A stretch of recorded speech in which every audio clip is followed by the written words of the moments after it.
Toutes ces différences que l'on voit dans ce monde, l'idolâtrie, c'est l'acceptation de la différence. Chacun doit faire son choix. Et les uns vont aller selon telle force, les autres vont aller selon telle autre force. Et chaque force va être symbolisée, va être divinisée, va être servie. L'idolâtrie n'est pas seulement une dimension religieuse, mais c'est tout simplement faire le choix d'une force, d'une idéologie, d'un chemin parmi des milliers d'autres, tout autant idolâtres que les idolâtries des civilisations anciennes. Comment les choses descendent dans la réalité. Et là, vous comprenez, c'est le rôle du féminin. Le masculin, lui, sa force, c'est de dévoiler ce qui était caché. Le féminin, sa force, c'est une fois que la chose est dévoilée, le faire descendre dans la réalité. C'est la raison pour laquelle vient une femme, parce que dans le vécu, sur le terrain, elle est capable de retrouver Dieu et son action, sa présence, là où il n'y a aucune raison de le chercher. Parce que tous les signes empêchent de le trouver à cet endroit-là. Et malgré tout,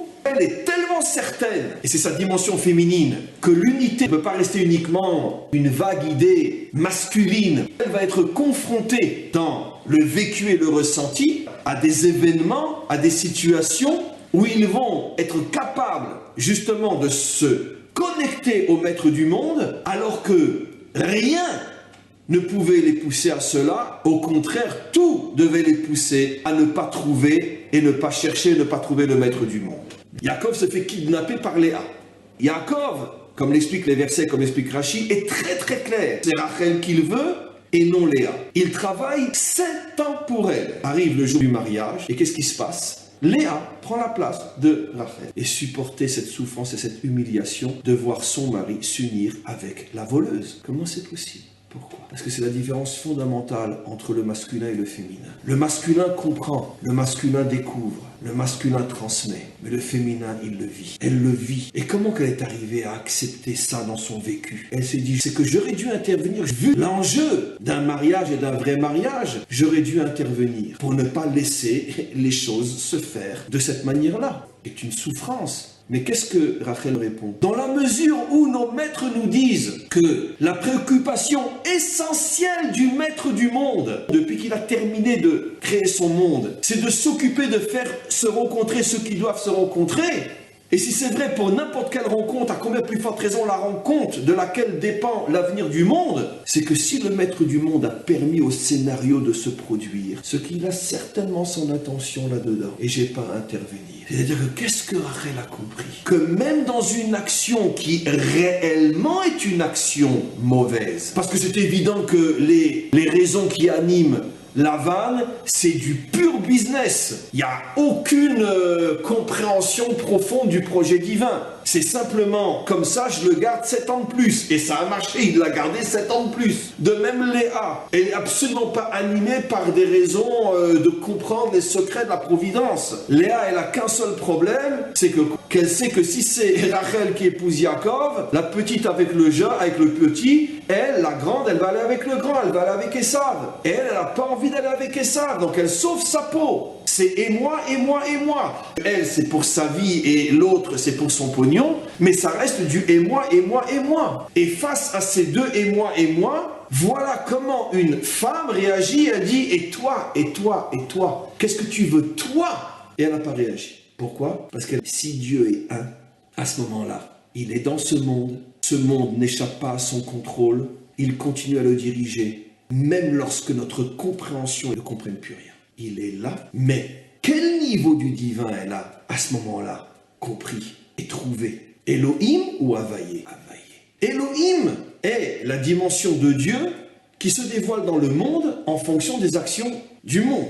Dans la mesure où ici l'action est mauvaise, si ce n'était que Elohim qui dirige le monde, il peut y avoir de volonté profonde et mystérieuse et cachée dans ce qui est en train de se passer. Puisque Elohim va en fonction de la mauvaiseté de l'homme. Havaïe continue à diriger son monde selon sa volonté à lui, selon sa compréhension à lui, selon ses secrets à lui, qui dépassent complètement l'entendement de l'homme. Mais comme je sais que tu es un, tu sais pourquoi cette chose se passe comme ça. Qu'est-ce que Rachel a fait? C'est que partout dans le monde où tu vois le mal, l'obscurité, le mensonge, l'impureté, sache qu'à l'intérieur de cette obscurité, le maître du monde continue à diriger son monde et finalement, c'est lui qui aura le dernier mot. Et toutes les tentatives de l'homme pour essayer d'amener le monde là où l'homme veut qu'il aille, finalement, le monde ira là où le maître du monde veut qu'il aille. Qui agit dans le monde, quand on sera arrivé à la fin du film, on dira « Waouh, mais c'est évident ».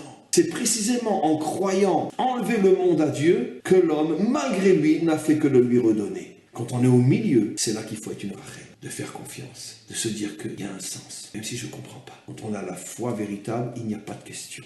Question-réponse, ça n'a plus de sens. Ou tu ressens ou tu ressens pas. Tu ne peux pas expliquer un ressenti. Vis-le et tu verras. La foi véritable est un vécu. Ou tu le ressens ou tu ne le ressens pas. Rachel, elle est féminine. Elle a ressenti la présence profonde du maître du monde pendant que son père était en train d'amener Léa à Jacob. Elle a ressenti. Elle a dit, je ne peux pas intervenir. Je ne vois ni Lavan ni Léa, je vois le maître du monde. C'est son plan, c'est son projet. Yosef, il capte.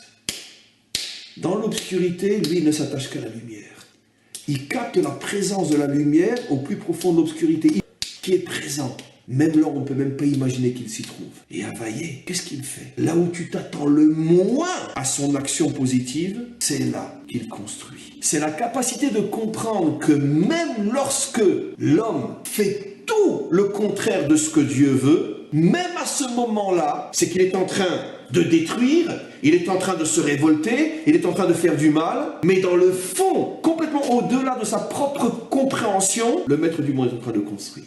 Les maîtres qui sont au niveau des secrets de la Torah, qui comprennent comment Dieu se cache dans le retour et que c'est sa volonté. Combien de juifs religieux, pratiquants, etc., qui refusent de s'identifier véritablement à un jour comme Yom Ha'atzmaut, parce que bon, c'est pas un retour tel qu'on l'attendait vraiment, c'était des gens qui ne mangeaient pas kasher, qui profanaient Shabbat, et nous, juifs fidèles à la Torah, on ne peut pas s'identifier, on ne peut pas reconnaître dans ces gens-là nos leaders, on ne peut pas admettre et accepter que c'est eux. Vous devez comprendre que l'essence de Dieu peut se trouver à l'intérieur de personnages et à l'intérieur d'actions qui, visiblement, sont tout le contraire de ce qu'on attendait, de ce qu'on espérait, et malgré tout, l'essence de Dieu se trouve là. Parce que l'essence de Dieu agit complètement au-delà de notre compréhension. Nos maîtres nous ont prévenus que la délivrance dépendrait de Rachel. Parce que Rachel est celle qui est capable de ne pas être impressionnée par l'obscurité et qui sait que même lorsqu'on ne comprend rien, c'est là que se cache la lumière la plus importante de toutes. Et c'est ça la force de la libération, c'est ça la force du Mashiach. À partir du moment où, au niveau du cerveau, vous vous dites la chose suivante, ce que je vois, ce que j'entends, ce que l'on me transmet, tout ce que dans un premier temps je perçois n'est pas toute la réalité du maître du monde qui lui a son plan, lui a son projet. À partir du moment où elle sent que c'est la volonté du maître du monde, ça c'est un des fondements du judaïsme. Le maître du monde ne peut pas par le biais de la prophétie transmettre les codes à Léa, parce que c'est sûr que Léa n'est pas au niveau de recevoir par le biais de la prophétie les codes. Donc comme elle a compris que c'est le projet, il faut qu'elle remplisse sa part à elle. Et comme c'est elle qui a les codes et qu'elle sait que sa sœur n'est pas une prophétesse qui peut les avoir par un autre biais que Rachel, elle est obligée de les lui donner.